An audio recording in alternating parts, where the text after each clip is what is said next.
जदि हब मनीष धन कौन हब अमनीष जदि हब से सीए बसी खाइब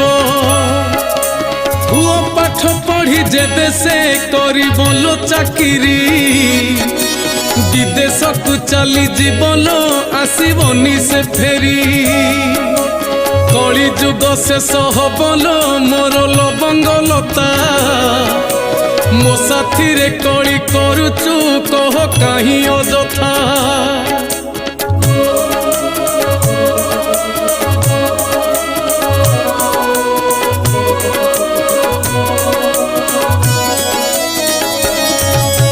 नुआ घरणी को ताहार नब सांगरे धरी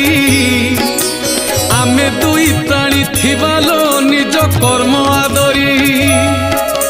पुओ पुओ बोली डाकिले